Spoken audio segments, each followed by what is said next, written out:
All right, everybody, welcome back to another episode of the Bare Wit Me podcast. Today, I've got a powerhouse joining me, someone who's lived a pretty exciting life, and it seems like he's just getting started. From combat sports to crypto coaching, from wrestling mats to boardrooms, this guy's done it all. Greg Finney is a high performance coach who's worked with high net worth individuals to transform not just their bodies, but their whole lives, physically, mentally, emotionally, and financially. And he's also an educator in crypto and trading space, schooling people on how to build real wealth with smart investments. Greg's story isn't just about resilience. He's owned over 17 businesses, bounced back twice from losing it all, and brings his raw, real world personality to everything he does. Originally from Pittsburgh, raised in Erie, now making waves in Las Vegas. Greg's story is phenomenal. So today we're going to dig deep into what it takes to rise above, pivot when life hits you and when you think you have nothing left, and create the life you want even when it seems like everything's stacked against you. So sit back, tap in with us. This one's going to be a little bit different of a conversation, but you're still going to want to run it back again and again. And as per usual, I'm going to have to ask y'all to bear with me. Greg, man, how you doing? I'm doing great, man. Thanks for the intro, man. I really Yeah. like that. Yeah, man. After our last conversation, I'm not gonna lie, I was just like, I was dumbfounded at all the stuff you did. So I had a couple of things I wanted to ask you about, and we can just riff off of it. I didn't really have much put together because I feel like me and you will just be able to chit chat and get something good out here. So, and Yeah, I know our you will. last conversation should have been a podcast. I know that's what I was thinking. I was like, you know what? We had a lot of good stuff, but we can always rehash some of that stuff and talk about it.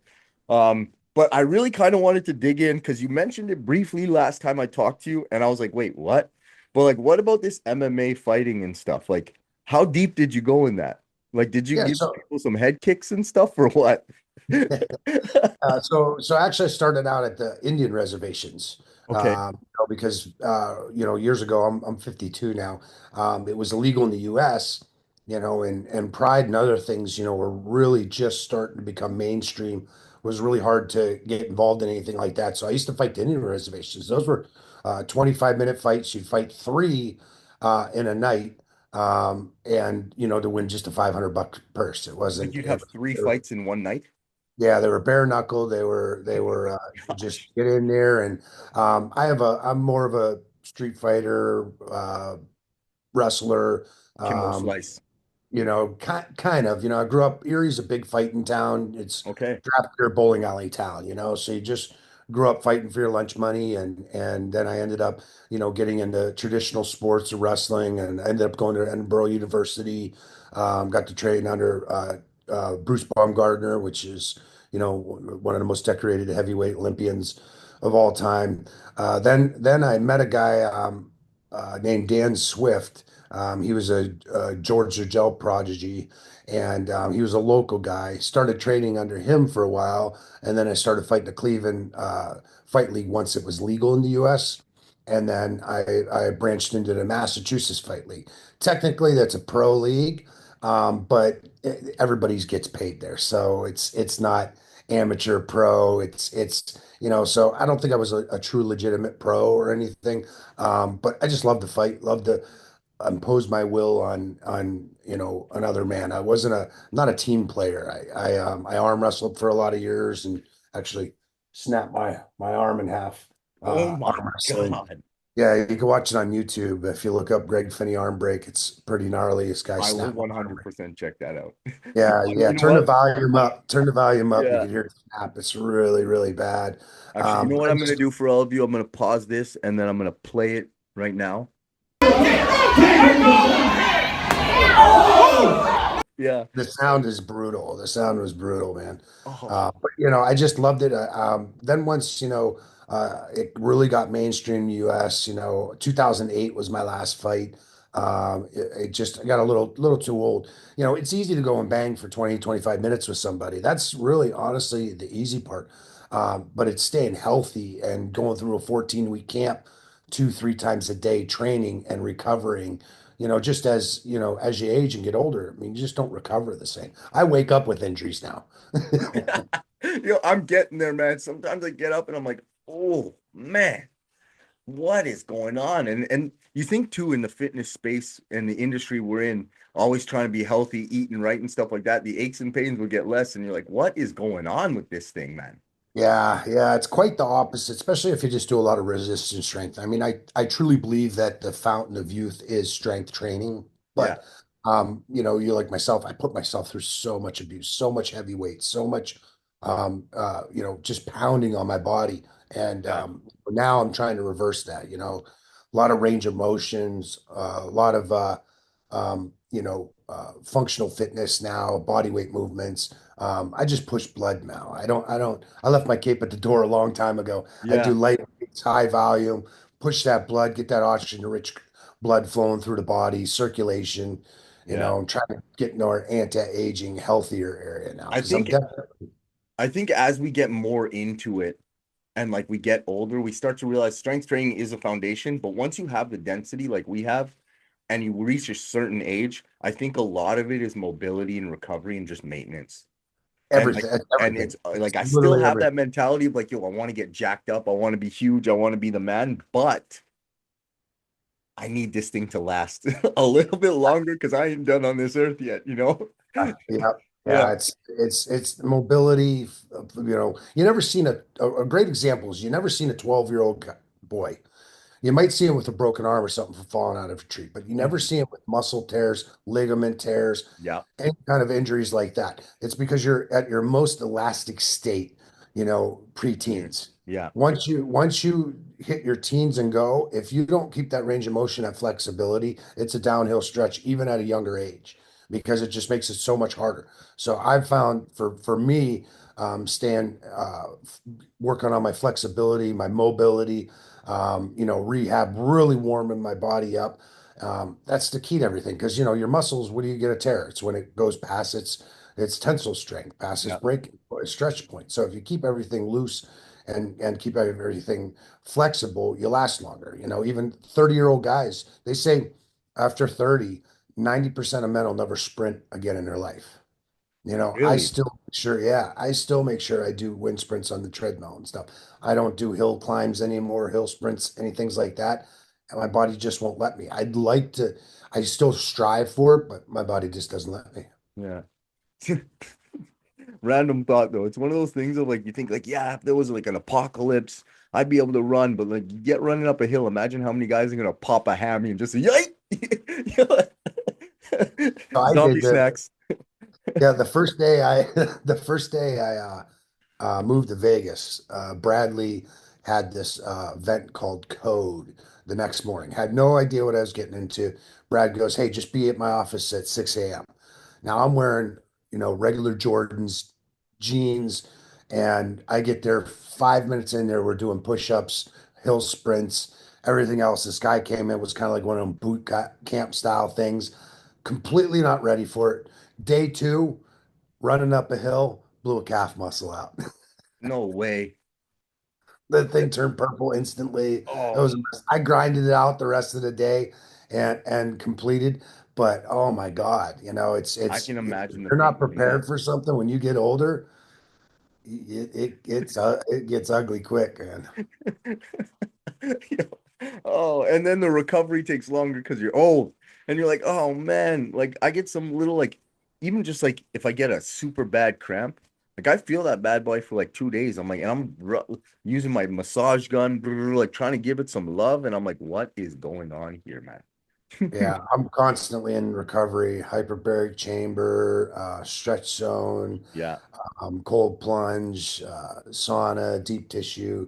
Like I'm all for the recovery stuff. And back 30 years ago, there was no science behind most of this. I grew up in the Arnold Schwarzenegger, Lou Ferrigno, you know, take steroids, lift weights up, put them down, drink a beer afterwards for your carb load. Like yeah, it was so primitive. yeah, And now, once they realize it's $1 trillion industry, the science is behind it and technology. yeah. But it's so funny because everything's going back to the roots of Uh, simple compound movements, man, simple health, you know. I've been an advocate of that for so long where I'm like, people are gonna look back at those Ronnie Coleman videos and that raw footage, and they're going to think that's AI generated. Yeah, And it's like, no. And you know, that guy didn't touch a lick of sauce until he was 30. I know that's nuts. His first cycle was at 30 years old. Imagine like, and you have a guy like, what's his name? Nick Walker, Hmm. who's a mutant. And that Hmm. dude was, I remember when I first started watching him and stuff, he was like 24, 25. He's probably getting up there now. But it's like Coleman did that by eating pizza and KFC. Yeah, yeah. And then he started dialing it in, and doctors were just prescribing him the stuff, master on EQ, test, the Hmm. basics, which is Hmm. all I ever run when I'm doing a show. I run Yeah, the basic stuff. I don't need all the crazy stuff. I have done trend, I'm not gonna lie. And I don't care what anybody says. I feel like you can go one of two ways with that. You're either a lunatic or it makes you super happy. I yeah. was sleeping. I was happier than I've ever been in my life. People are like, you're on trend. I'm like, yeah. The only thing I had that was like negative was the trend sweats. I was Yeah. flop sweating. I'd be I sitting at got work this. like, Yeah, I got the trend sweats and the yeah. trend cough. The trend cough. People say it's a myth. Trend cough is no joke, man. But isn't that so? I've Yeah, never got it, but I heard that was just when you pin it. yeah, Yeah. See, yeah. I never got Well, it. I got yeah. like a If bit in my, it gets into your blood vessels, if it gets yeah, in your blood vessels and it goes into your lungs, fucked. Yeah. you feel like you're dying. You And can't it's breathe. burning. Yeah, Brutal. I heard. Oh, burning and But back to Ronnie, man. Like everybody, people, there's skeptics everywhere. But I followed him closely. I've known him pretty decent. If you see me, he knows who I am. Don't hang out with him. Don't have his phone number, nothing like that. But Yeah. I've been going to Arnold the last 30 years, and like he truly did not abuse gear. That was Yeah. one of the biggest workhorses on him, Dorian Yates. I mean, all these guys, Even these Cutler. crazy guys, they used the gear just to as an aid, as the help, but it Yeah. wasn't these young guys now, man, It's a it's let the crutch. gear do the work. Let the gear build you. Let Yeah. these guys were just eating massive amounts of food, massive amounts of working out, massive amounts of sleep. Nobody sleeps anymore. That's the most underrated thing. You don't grow when you work out. You don't grow when you rest. You grow when you sleep. Mm-hmm. And now just so many these kids and I was one of them. I'm a pioneer. I started steroids at 16 years old, man. Boy, you were younger Not than me. knowing, taking preloads, Sussen and Decas, where they were like 16 gauge needles, and we were too stupid to transfer them into another needle, and we were literally harpooning each other. Oh my gosh. When you pull it out, if you don't hurry up pressure, the whole thing's blowing back out you Oh yeah. like a Oh oil yeah. gusher of blood, And and when you're putting it in, you see your skin first like press down before it oh breaks. yeah, Yeah, yeah. I We remember I were ran out of 25 gauge once and I went to like a 20 or something. I was like, and I was pressing and you just see like, I was like, oh my gosh. And it was like, oh fluke. yeah, that it's Oh, out. yeah, yeah. Idiots, Oh yeah, it goes in And quick. and then it got more mainstream, but now these kids are doing trend for 8, 10, 12 weeks. I mean, it's Yeah, so unhealthy, so yeah, unsafe. You know, um, God bless Rich Panetta's soul. He's a friend yeah. of mine. I love him to death. But he influenced so many people in such a negative way That was the with 5% guy, eh? yeah, yeah, with telling him his cycles and what he was doing. 15 IUs of growth and Yeah. 3 grams a test and like crazy, crazy, crazy amounts. And I ran some big cycles in my day, and I don't recommend that on anybody. And I No tell kids way. tell kids build your potential out, man, with just proteins, meats, diets, fats. Get in your 20s. Once you max out, and you're like real plateau, like you're documenting, you're checking everything, and you're Yeah, at a real plateau, then do it. Because I'm a pro steroid guy. I am. yeah, I hate in sports they took, Lance Armstrong's all his medals from him just because they were mad that our doped up guy was better than their doped up guy. And yeah, then you got kids in school you can, if it's plain and simple, if you use, substance, you're going to outperform somebody that doesn't, and that's why I think it should be legal because you have these kids going all through up high school, they get to college and their dream is to say a pro football player, yeah, but they're morally correct. They've done everything right. yeah, But now it's either you get on the sauce or you sit on the bench. So now kids are buying bootleg backyard bullshit. They're Yeah. pinning each other with, used needles. They're ordering the compounds from China, mixing them themselves. They're trying to make, these super tests and all these other things when your body when science has proven what your body can Yeah. take at a time and what you could use. They're making all these stupid cycles. That's why there's more deaths now. I mean, there was deaths back then, but it was very few in between. Now, yeah, because of internet, social media, you see you see it a lot more frequently, but also it's because they're doing crazy, unsafe, stupid things, Yeah.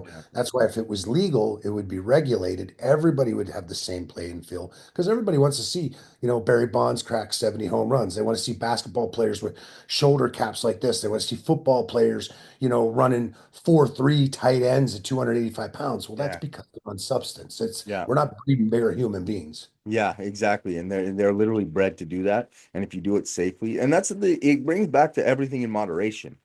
If you do Absolutely. it safely and regulated, and like realistically, some people's bodies might not just be able to take those enhancements. So it's like, unfortunately, like this just ain't for you, bud. You You know? you nailed it. One thing I really respect, Seth Feroce. I don't know if you know who Seth Feroce is. He has the Mhm. Axe and Sledge. Yeah. He's a friend of mine, big in the Pittsburgh area for bodybuilding. Amazing guy. And he never would tell people what his cycles were Yeah. because he's a pro steroid guy. I mean, look at him, you know it, but he wouldn't tell people because these kids are so impressionable. They'll go and do exactly what his body Yeah. does, what he does. Well, it took him years to get to that point. Yeah. It took him years of his body adjusting and get to that point. Everybody's different. I never tell people what maybe like a friend or somebody that's experienced like you, I'll say what I was running. Yeah. But kids up and coming, I don't tell them what I'm running because you got to do your labs, you got to do your blood work, you got to, not everything is for each individual, Yeah. and that's what, some of these forums out here I read, it's terrible, man. That's why if it was legal, they would have real research, real forums, real uh, things that would guide people the right way, Yeah. I I learned from all the meatheads in the gym, which fortunately they were very responsible with it, yeah. and they're all still alive today. Yeah. Well, that's it. When I wanted to do my first cycle, it was because I wanted to make a shot and try and go to the CFL. And I was like, I need to get jacked up because I am well behind on everybody in the strength. I was a small kid. Mhm. And when I talked to my coach about it, who's also like my mentor and one of my best friends while he was still here, RIP, um, he was like, look, go to this site. And he's like, read up on every single compound there. And you come back and tell me what you think you should be running and why. And then we can discuss what might be best for you. That's pretty cool. So I took that, and anytime any young person ask me, oh, I want to run this. I'm like, first of all, you're way too young. Second of all, go to this site, read up on every compound, and then you come tell me what you think a good cycle for you based on what your goals are and what you want. And then we can talk about it and go from there. But like, don't Yeah, ask me to get it. Don't ask me to make you a cycle. Don't ask me to do shit. You go read up on it and you come tell me, and I'll tell you what I think or what I did for myself personally and what worked for me. yeah. And Like then all you these can kids, go and make your decisions and do whatever the fuck you want. yeah, and these But kids all doing trend. oh I yeah, mean, trend, unless you're doing a show that's or it. you're about to have a big arm wrestling match or a fight or something, 4 to 5 weeks, that's it. Yeah. That's it. These kids, oh, it blows my mind. Well, anyways, we could talk about steroids all day Yeah, long. yeah, for sure. Compounds, So I got crazy stories. so let's pivot a little bit to like your entrepreneurship, and you built 17 businesses pretty much, and two of them crashed. Like what was that like? What businesses have you been in? I know you did concrete, you said. You've pretty much you've done a ton, man. Yeah, I started out 16 years old with my first business. I was actually selling drugs. That wasn't the business, but I grew up, That's where selling you got the pot. knowledge though. Yeah, yeah, business is business, whether it's drug dealer or a Fortune 500 company, it's the same Yeah. principles and concepts, honestly. But I was a troubled kid, father was out of the picture, most amazing mother on earth, but she worked three jobs sometimes to make sure that I had the things that other kids have that she really couldn't afford. She sacrificed her life for me. But at 16 years old, I was making a lot of money and I kind of needed a front. So I started a car wash. And then I had a bikini car wash with it and all kinds of other stuff. You And would. Yeah, and the beginning of my entrepreneur. But I've owned car dealerships. My car wash turned into a body shop, turned into a Okay. car dealer. Then I bought another car dealership. Then we were hustling auctions, things like that. I owned a chain of furniture stores. They were rent-to-own stores. I had a major exit in 2000.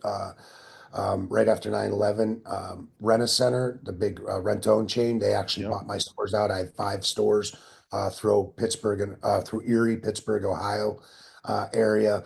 Got really heavy into massive into the real estate, owned a construction company, seamless gutter company, seamless roofing company. My last company that I just owned was a large waste industry company.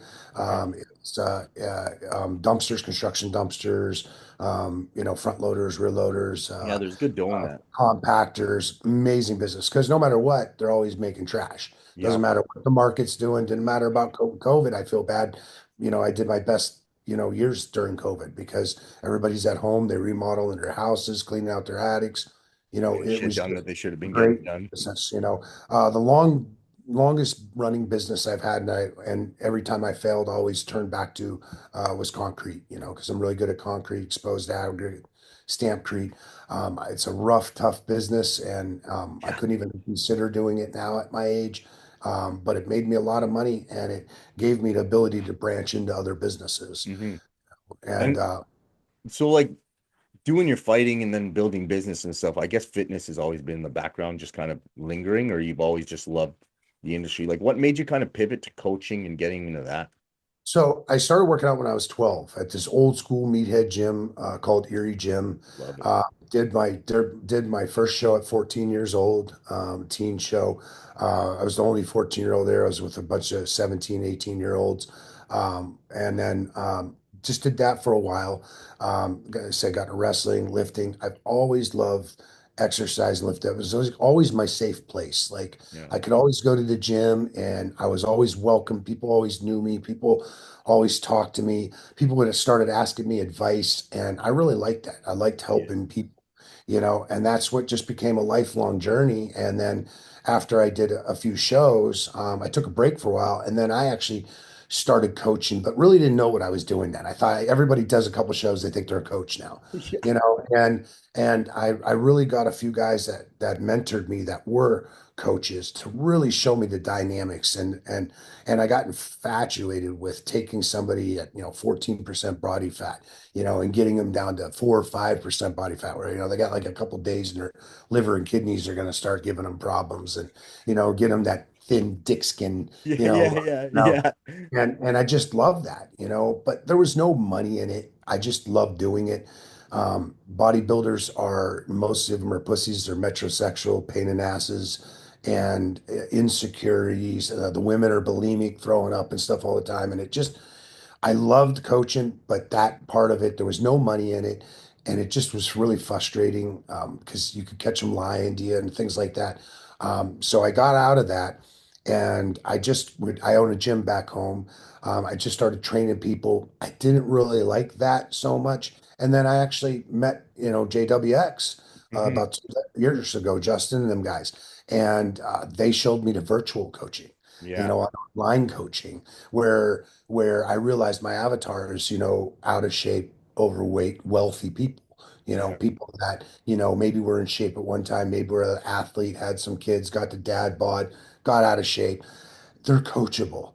Women that want to get ready for a wedding or just feel better. I tell people, I get you to where you look in the mirror and say, yeah, I'd fuck Yeah. that. Yeah. Yeah. That's what I like because they're people that are determined to do it. They're not worried about money so much because they know they got to invest in their health.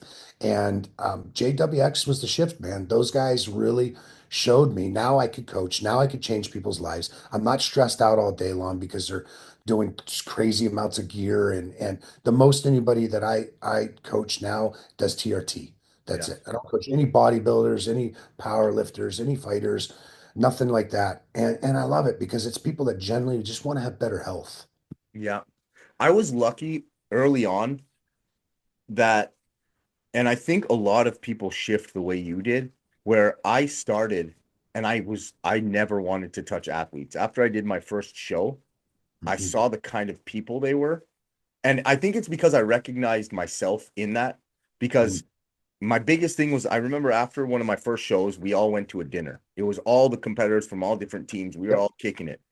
And I'm a bit of a loner where like I'll sit back and I just listen to everybody. I don't really need to talk. And I noticed that every single person was sitting there talking about how they should have won. And it was one of those like enlightening moments of like, how the fuck is every single one of you have supposed to win? Like how are you supposed to win? And you guys are literally we're on stage beside each other competing. And you're like, oh, well, the judges said that I just needed to get my angle a bit right and lift my shoulder. Like, no, he beat you. It wasn't your day. Like, Yeah. what? And I realized that, and I was like, I will never work with competitors. Another thing I noticed is from my own pockets, that shit makes you broke. No competitors have money unless None. you're the top 1%, aka Bumstead or something Yeah. like that. You don't have the dough. So everybody's broke in that industry. So it's like you have all these people struggling to try and make the dream happen where it's a dead end. Mhm. I love the sport. Don't get it twisted. I love it. I'm Me still too. competing. I'm doing two Absolutely shows. love it, Yeah. but this is the dark side of it that most It, people don't talk about. yeah, exactly. And so I never touched them. And there's so many coaches that I see now that were trying to make their coaching business because that was the in thing to do before, where, oh, I'm going to be a coach. I'm going to coach guys. I'm going to get them to stage. I'm going to make all this dough. And again, there's probably about 5 coaches that really make good dough and really make that like live lavish life dough off it because they know what they're doing and they've dominated the industry. They've monopolized it. They're each one has their set or their class that they're really good at and they 80/20. They focus on that. They have the other ones, but they focus on that and they boost it, right? And everybody now like you saw when you hit JWX. I think the online coaching space, which a lot of clients are starting to realize now, or at least I hope they are, that online is actually way more beneficial than having an in-person trainer as well.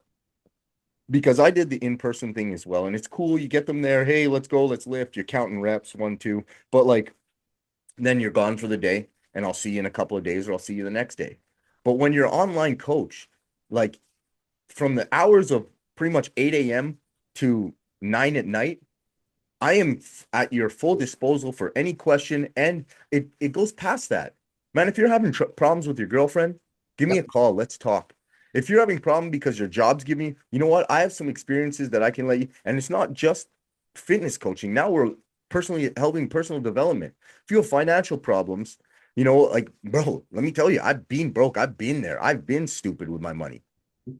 So it's like, let me tell you what I did when I was in that situation. Like, trust me, not, but like 8 years ago, I had a 492 credit score. I was in the dumps, but you do the steps and this is how I did it. And you hop on Zoom calls and then you can create communities and then you start creating this and friendships become, and it's people who are all over the place, but you have this one central area where you can all kind of come and talk and learn and get better, right?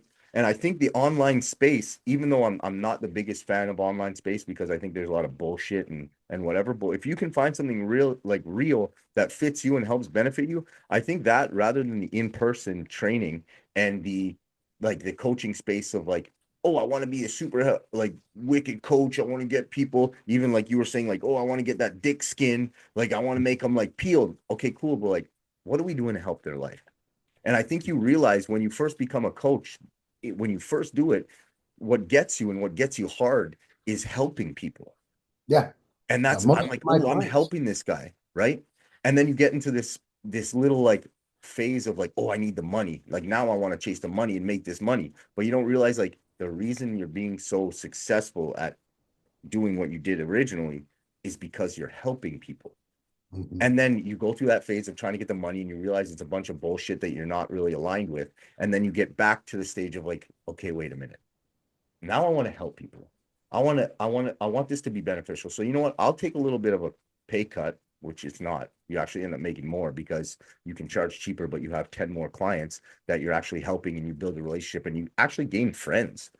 Like I had people that were my clients for 5 years, they're not my clients, and I still text them every day and talk to them because they're my friends, Mhm. right? And then I think like that's a huge um a huge pivot that people are starting to see where it's like, I need the motivation. It's like, no, you don't. You need a clique that's going to be behind you to motivate you and push you. And not like the in-person motivation, like do another rep, you got this. No, you need a bunch of your boys in a group chat saying, yo, I banged out 90s today. What'd you get? It's like, oh, I haven't gone yet. You better get your ass up and go. And you're like, Mhm. you know what? All the boys went, I'm going today. Right? Yeah. You I know, even use a coach for things still in my life. It we gives all you do. that, We're in the gives you same that coaching. accountability. Yeah, Yeah. we're both in the same coaching platform, you know. Yeah. So you need that accountability, that support. That's why whatever you're involved in, you got to tune in, you got to show up, you got to be Mhm. there because it keeps it on your mind, it keeps you engaged, it keeps you disciplined, not motivated because motivation's crap. Yeah. You and I both know it's such a loosely used word, and if when are you really motivated in anything? Yeah. I love lifting weights, I love it, but I'm not motivated to go and smash out a workout when I'm sore, my Mhm. joints hurt, I'm aching, but my discipline takes it through. And my That's coaching, exactly most it. people I coach, half the time it's just conversations about personal life, and then when you learn more about their personal life, you can see why they do the habits that have led to their Yeah. demise, and you can Yeah. change those habits. My Yeah. coaching is a little different where, I audit their whole life. Yeah. If you're cheating on your wife, man, you got to tell me, man, or maybe I'm not the coach for you. Like, I need to know what you're doing that's destructing your life. Yeah. Because if you only tell me half the story, I'm only giving you half of the solution, Yeah. and you're truly not changing your life.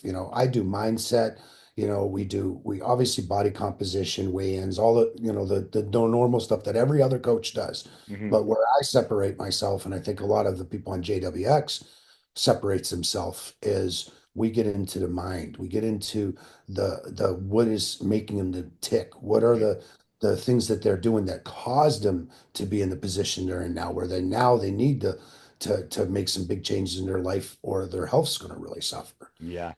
And And I look at all the mindset. Why are you out of shape? What are you doing every day that got you here? Why are you making bad decisions? What are your thought processes? What are your self-talk with yourself?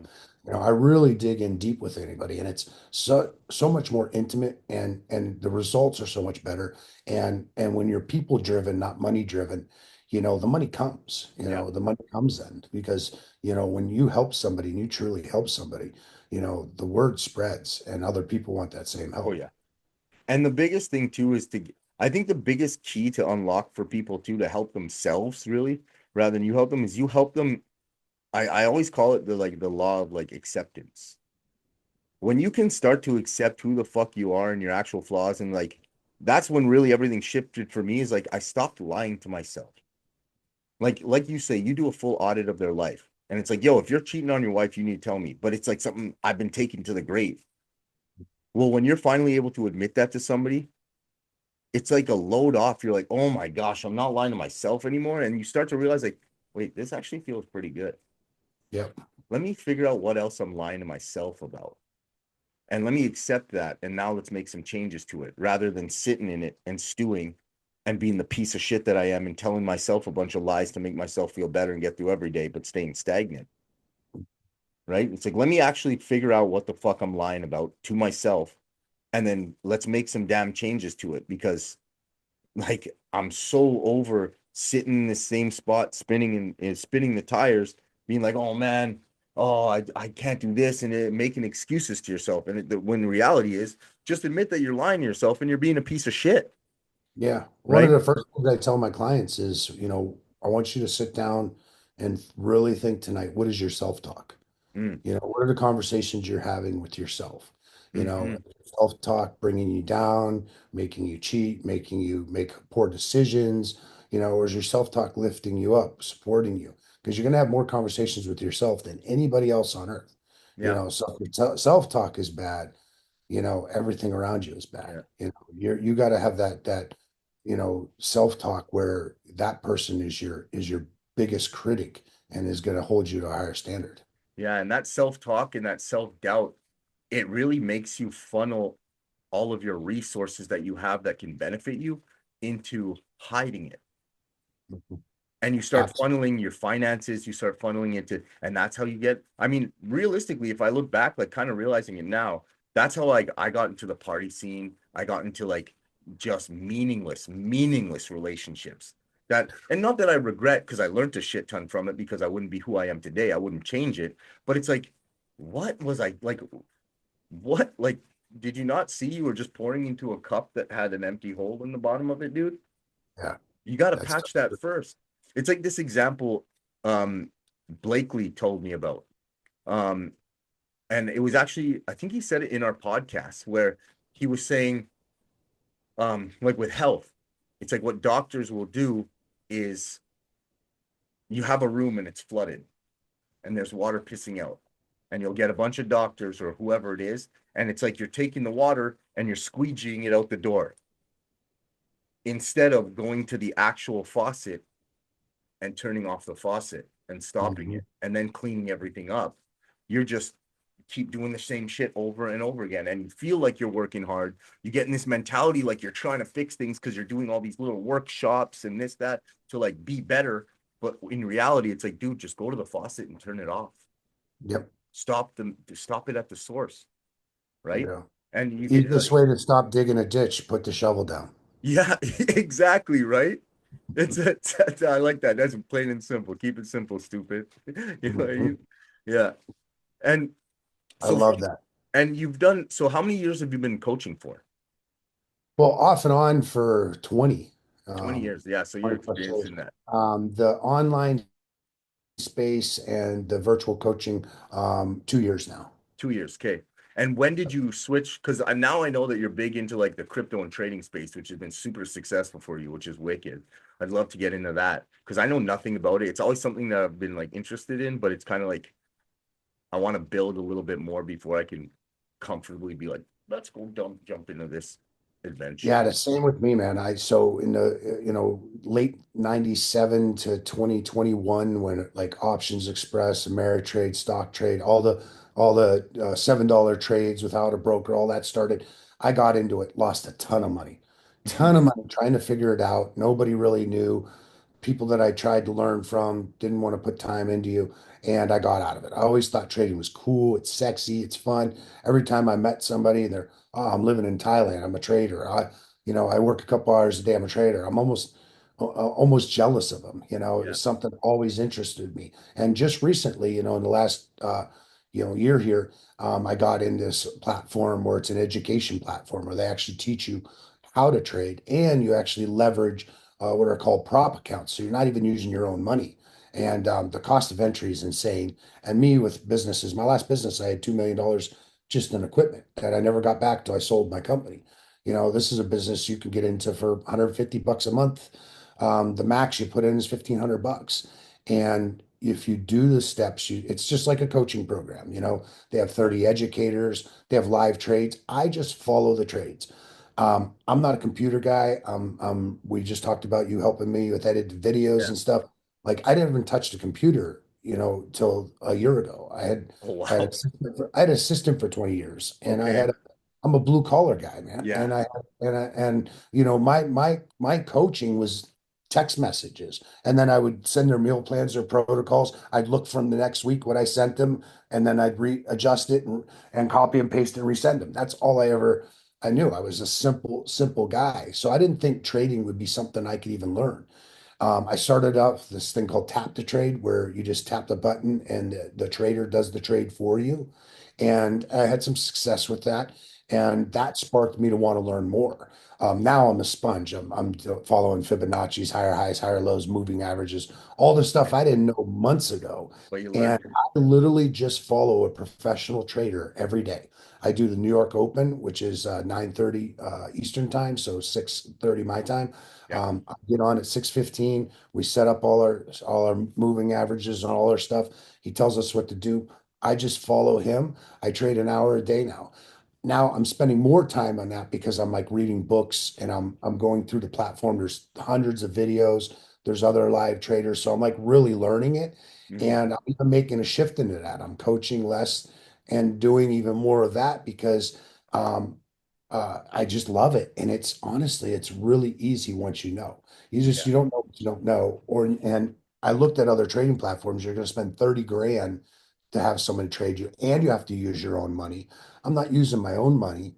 I'm making money every day and I'm learning. Now I'm starting to coach people and get them involved in this. So I'm still Mhm. doing my coaching. I'm still giving value to people, but now I'm doing something I absolutely love. Plus, I'm not hunting and killing every day. With Yeah, coaching, you got to hunt to kill every day. You got to keep it going, which I love it. I still get to work from home. I'm living the life I want, but the trading platform is a shift that I've really went all in, and I absolutely love it. And I've brought so many people involved, and I'm changing people's lives. yeah. My biggest examples. I have a lady, she hasn't kissed her kids goodnight on a Thursday, Friday, or Saturday for 5 years because she's got a bartender second job.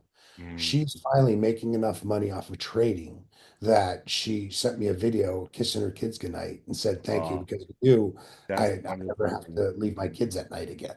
I had a lady send me a testimonial. She made $1,200 driving her kids to school That's on a taxi amazing, dude. trade. So yeah, so it's super cool, man. I really enjoy it.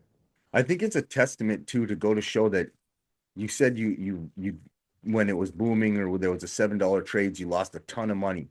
But if you take the message from that, you still were interested in it and you went and learned about it. You didn't give up on it. You didn't because you failed a couple of times, you didn't puss out.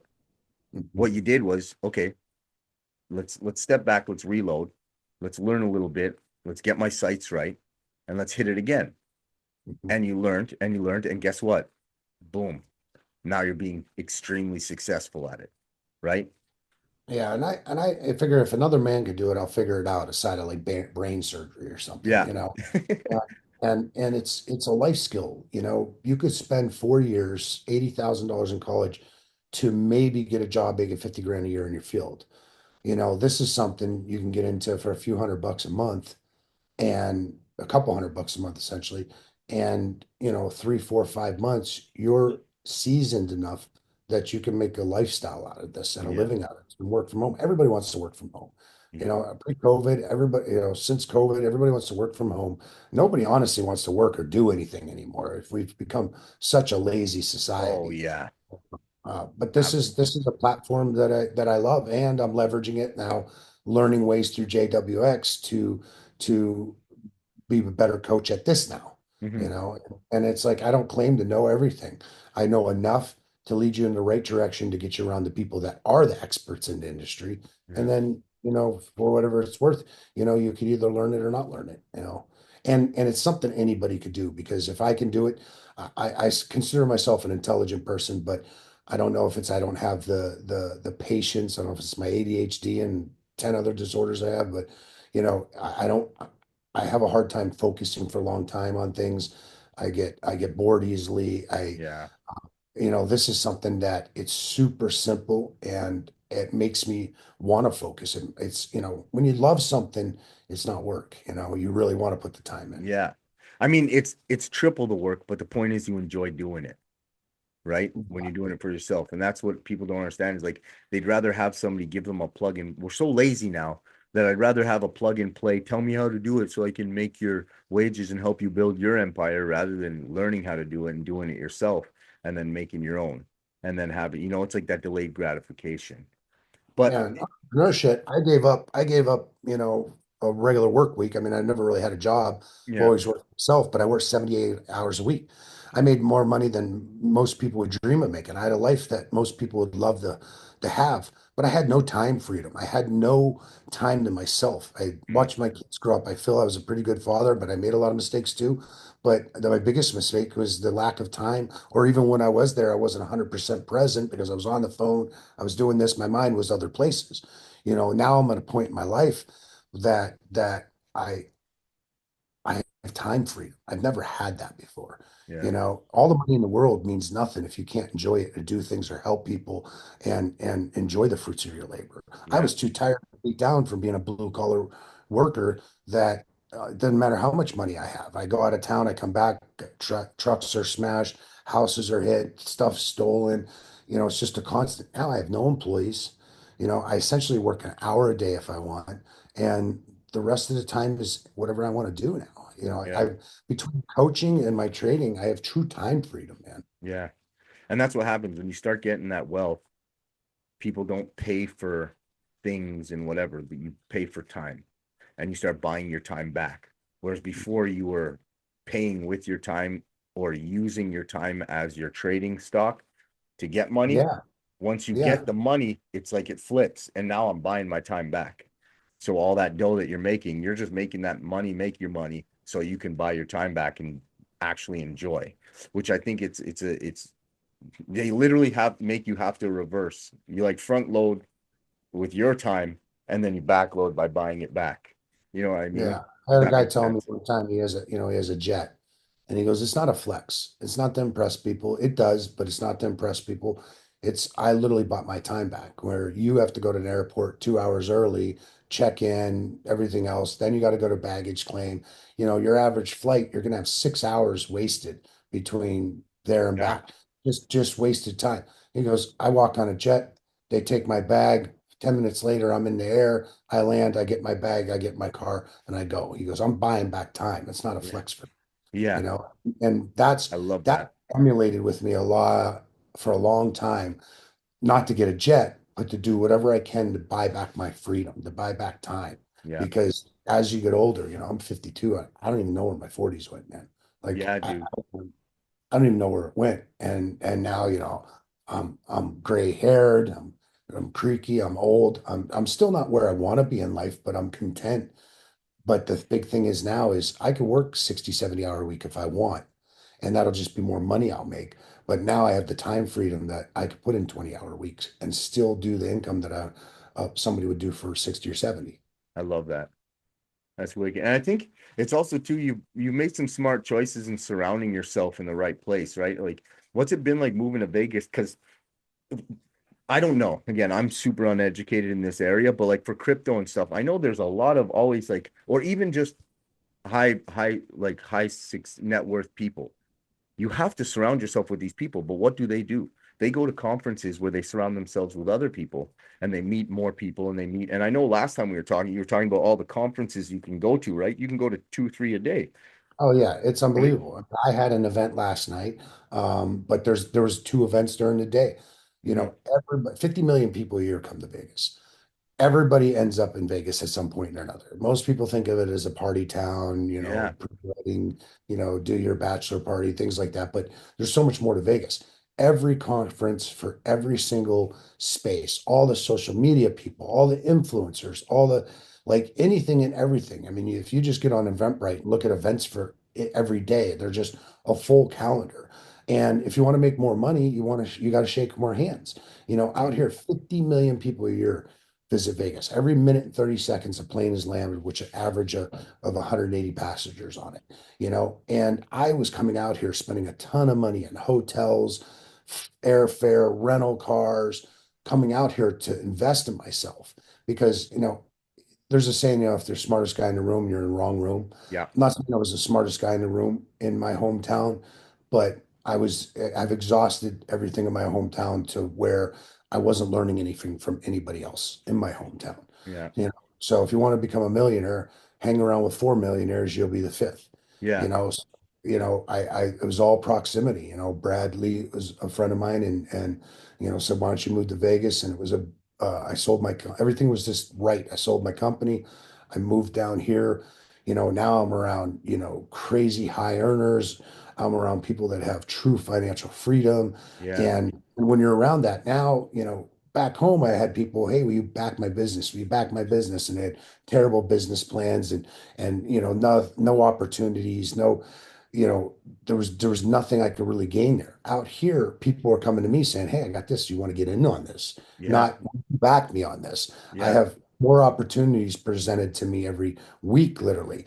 And I have people that are winning and people that are really, really winning at life. And so many people out here are the term self-made. I hate that word self-made because I'm here today because of every single person that's helped me in my life, from mentors to customers to referrals, Hmm. but there's so many people out here that, started from nothing and found a way to build it into massive empires. Yeah. And then they share it with people. They love to share their wins, not as bragging, but as helping people and teaching people. And Yeah. it's a wonderful environment. I love being out here. I'm just getting started. I wish I would have moved here, 20 years ago. If I could recommend anybody who want to be into business and entrepreneurship, move to Vegas when you're in your 20s. Yeah. and stay off the strip, Yeah. stay out of the gambling scene. Yeah. And that's the thing too, is like I that was a big thing for me when I started getting into wanting to run my own business, right? A couple of years before COVID, and then it crashed. It was all me. And you realize that, like, oh, I don't need help. I'm going to do this. And you want to be that man who does everything on your own. But you start to realize that all these dudes that have made it and made it big, they all have a clique, and they all have, oh, I got a guy for that. Oh, I have somebody for this. And they all help each other. You'll never meet a millionaire talking shit about another millionaire and not, no, you all got the dough. You're all doing whatever. And you're all like, yo, oh, yeah, I can help you with that. Yeah, here, look, I know this guy. Go talk to him. Go do this. Here, let me send you his contact right now. Click, click. They're all helping each other. And we've gotten into such this mindset nowadays that, and it pisses me the fuck off that, like, what makes somebody have so much pride nowadays when we're filled with such, lack of a better term, a bunch of pussies to accept help from somebody else. And I was the worst one for it. I never wanted help. I never wanted to listen to anybody. And even though it's only been about 6 months I've been with JW, like, accepting help from them, even because you're always skeptical. You see the, oh, mentorship, oh, this, oh, this guy knows it. And once you get into it, even with personal training and coaching, once you actually get a coach and you realize the structure and taking some advice where you can humble yourself and be like, oh wow, you know, and it comes too with the skill of learning to take constructive criticism. Where rather than, I used to hate it when somebody will, well, you should try doing it like this, or this might work out good for you. And I was like, yo, I know how to do Yeah, my you shit. love it. Yeah. Yeah, your net worth is your network is your net worth. Yeah. Oh, That's that I 100% believe in that is your network is your net worth. mm-hmm. The bigger your network of like-minded people in all walks of life, winning at life, that's how you win, man. That's how Yeah. you win. That's how you get support. That's how you get, and being a giver. I used to be a taker, man. I grew up with I didn't have the abundant mindset. I was always what could you do for me? What could you do for me? How can you help me? Not what I could do for you. And I Yeah. made that mindset shift. And once I made that shift from a taker to a giver and just helping with not saying money or anything, just with time and resources and being intentional with helping people, my whole life has changed. Yeah. I was gonna say, I think again, once you stop thinking money is the objective, where in reality it's the tool. So you have to be okay with getting it and spending it and using it to benefit yourself, to be able to get to the point where that's not what you're thinking of, because that's just the tool working for you.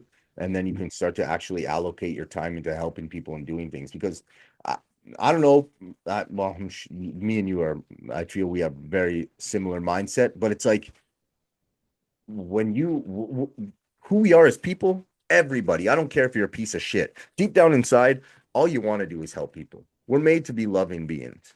We want to help each other. We want to all thrive. It's just we have this like little microchip in the back of our head that makes us want to be so greedy and want it all for ourselves. But at the end of the day, like, what's the point of what J. Cole says it? What's the point of flying first class if your boys can't fly too? Yeah. Right? Like, why do I want to have all this shit and fly first class if my boys ain't sitting right beside me so I can cheers the champagne and talk shit? Hmm. You know what I mean? Like, what's the point of that? And when Absolutely. you break that barrier of being like, why are you so selfish, dog? And I'm like, yo, everything's opened up. I met the coolest people I've ever met in my life just by taking a gamble on myself and being like, you know what, let's drop some serious money into something. And I've met you, like, there's John Anderson. I don't know him too much yet, but I'm gonna get in on him. I just gotta get in contact with him. Great guy. He's just And then like us, a dear yeah. friend. Yeah. And then, and yo, I watched a bunch of his videos from like when he was fighting in Japan and stuff, like wrestling. Yo, he's a monster, man. It was cool to watch. And then see him in our calls just sitting there chilling. I'm like, that's so cool, man. Like, the experiences people have, and you realize, like, you think you know everything until you realize there's a whole nother world that you didn't even know about, where somebody Mhm. can just help you navigate through that too. Because Yep. it's like we all have our struggles and trials and tribulations. Everybody's been through shit.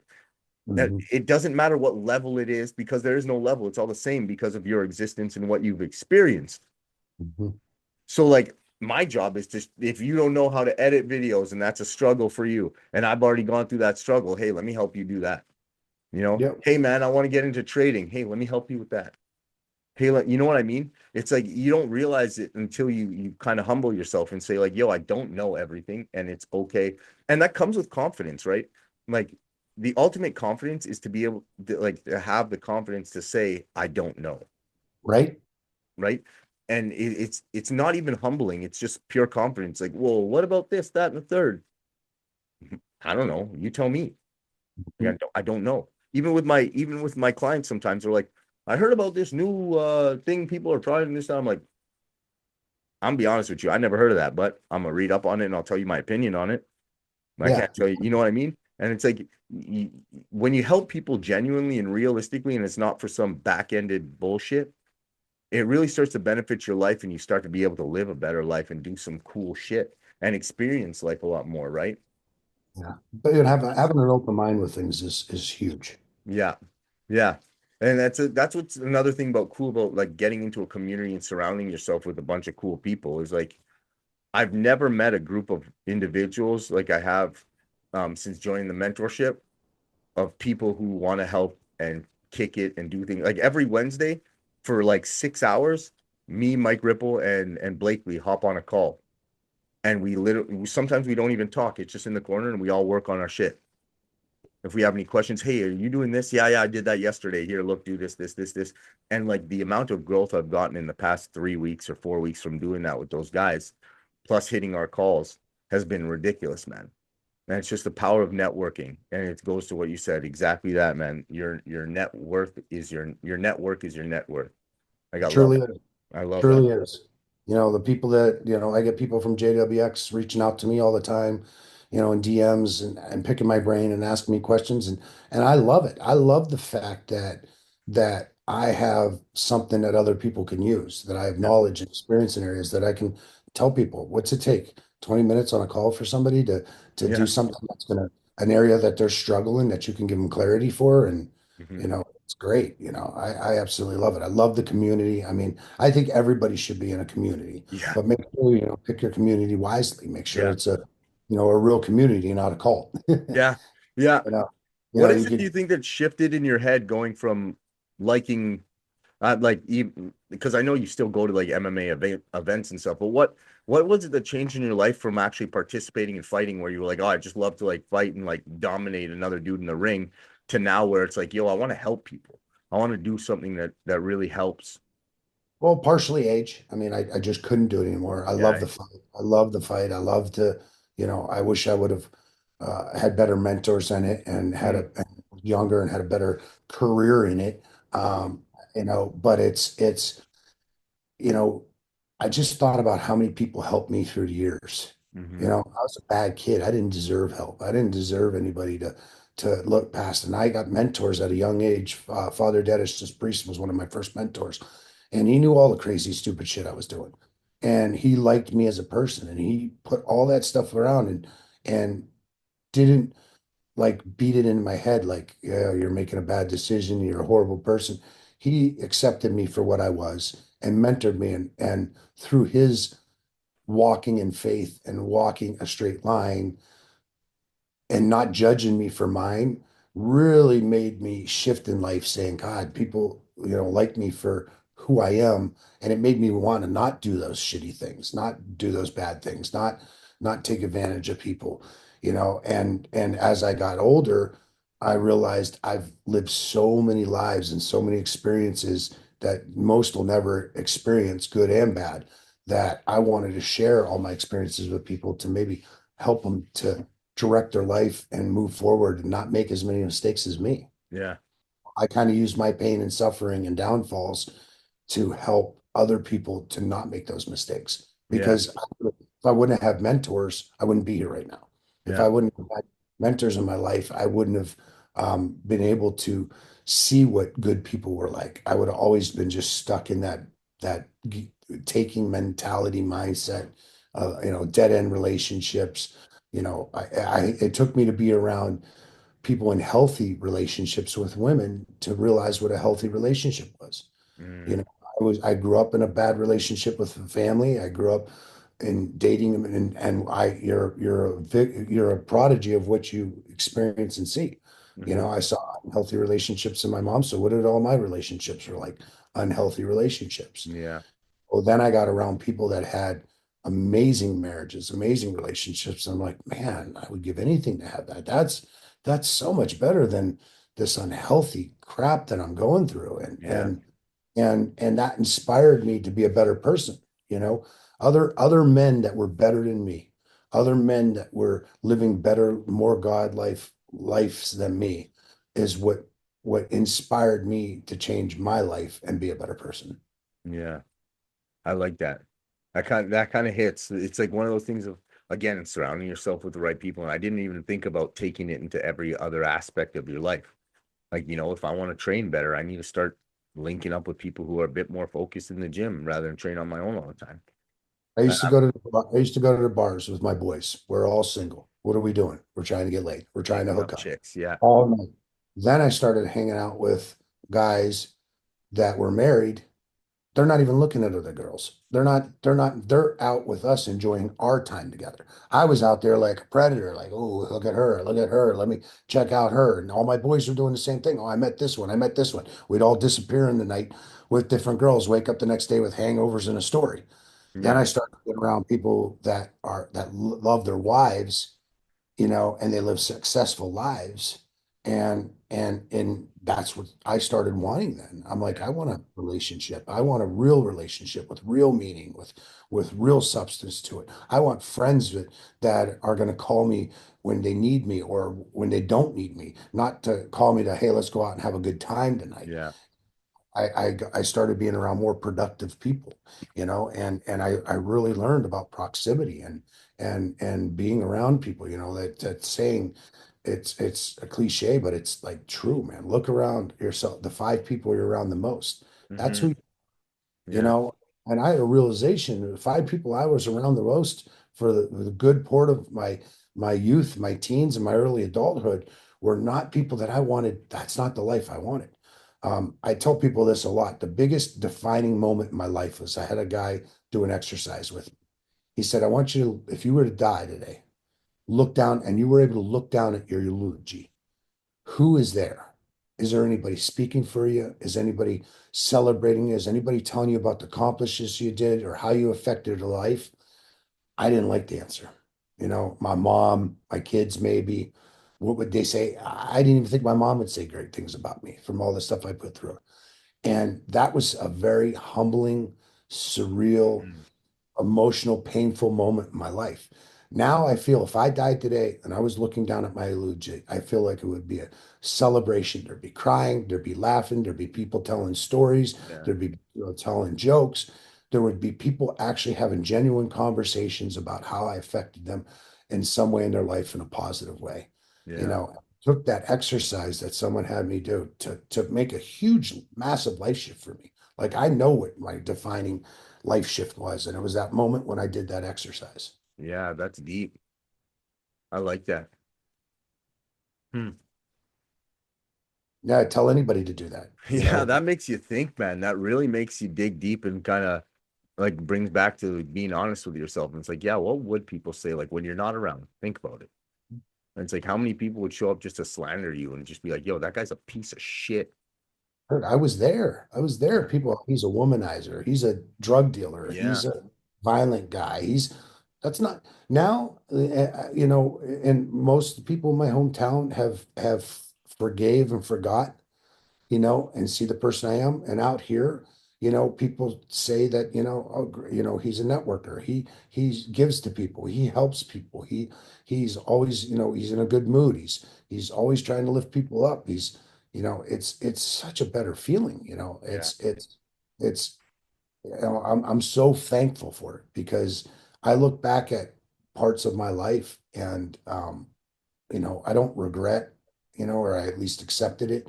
But it's put me in a place of, you know, my moral compass is like dead on right now. You Yeah. know, I'm surrounded around, you know, beautiful women all the time. You know, I'm married now. And Hmm. and that was a big challenge for me for years is was women. and not being faithful and things like that. Now, I would even consider it now. Like I'm Mhm. so happy that someone trusts me with their heart and their feelings and their love and their compassion that like I don't stray from that now, and I'm finally at a place in my life with like true peace and happiness. I used to base my happiness on my net worth. My cars, my watches, my houses. Hey, look at me. All the people that really didn't give a shit anyways. I told you I'd make it. I told you I'm not a failure. Told you I'm not a drug dealer. Oh, look at all the stuff I had. Every time I reached a point of a house, a car, a watch, this and that, I was happy for a moment and it was trivial. It meant nothing to me. Yeah.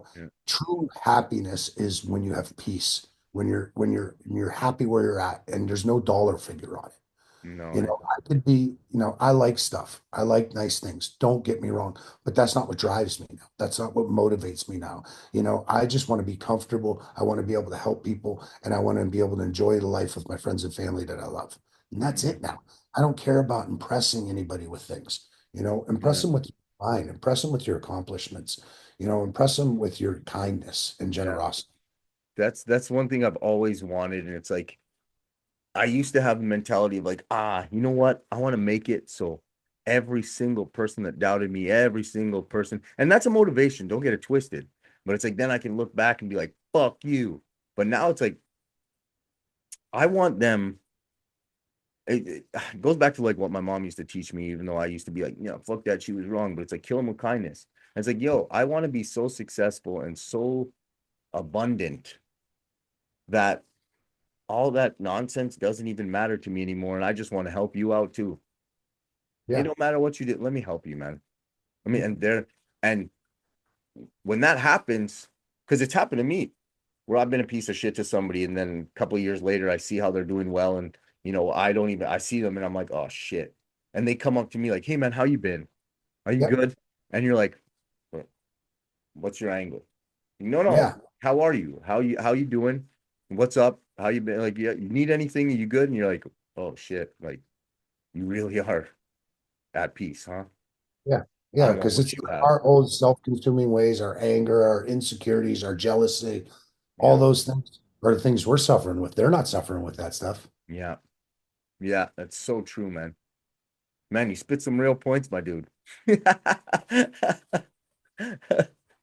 So, it's been great, great time, man. yeah, I was gonna ask you one last thing. I was gonna say for anybody like thinking of making the shift, or what would be a piece of advice for anybody who's maybe stuck around the wrong people or anything like that, like that helped you kind of get on the straight and narrow, or any exercises like the one you shared, something like that that can help somebody who wants to start that process and get in the shift of maybe helping people and stop looking at money as the objective, or stop looking at life is a materialistic thing, and get deeper into really finding their happiness. What would you give them a piece of advice to leave with today that they can really kind of put into practice? Absolutely. One, stop trying to make drastic changes. Like my coaching, we change 1% a day. If you just change 1% of your life, which is super simple, that might be making your bed when you get up versus coming home to a messy bed, getting to the gym 3 days a week. If you just change 1% a day in 365 days, you're a whole new person. That one little percent doesn't seem much in a day, but if you're doing that every single day in a year, your whole life will change. And I tell people, if you really want to change your mind shift and you want to make a true shift, look at your last 10 text messages. Are Mhm. those people lifting you up? Are they inspiring you? Are they encouraging you? Are they checking on you and seeing if you're okay? Or are they taking from you? Are they putting negative thoughts in your head? Are they doing bad things with their life? And you got to cut those people out. Friends, family, whatever. I got a lot of boys. I see them, I dap them up. What's up, bro? They don't got my number anymore. They don't know how to get a hold of me no more. I stay clear of them. I stay clear of them. If they want help, I'll gladly try to help in a positive way, not by just here's some money or something. Like if they truly want to make that change in their life. But audit your phone and look at the things that you're following. Look at your social media. What are you following? Are you looking at porn all day? Are you following dead end people that are fake uh, posers on Instagram, Facebook? Are you doing things in your life to move forward? And just make those shifts. And ultimately, I don't preach to anybody, but whatever your higher power is to you, I don't, I'm a Christian, but Mhm. whatever it is that is your higher power, lean into that, man. Really lean into that for answers and support. Tap Because in. without God in my life and God being number one in my life, I wouldn't have anything in my life. Tap in for sure. That's amazing, man. So for anybody listening, 1% every day. Hit your 1%. Do what you can do. Don't do anything out of your means. Stick to the plan, and it will get better. Just start doing something with it. And as per usual, thank you for bearing with me. Greg, thank you, sir. Yeah, thank you, man. This is great.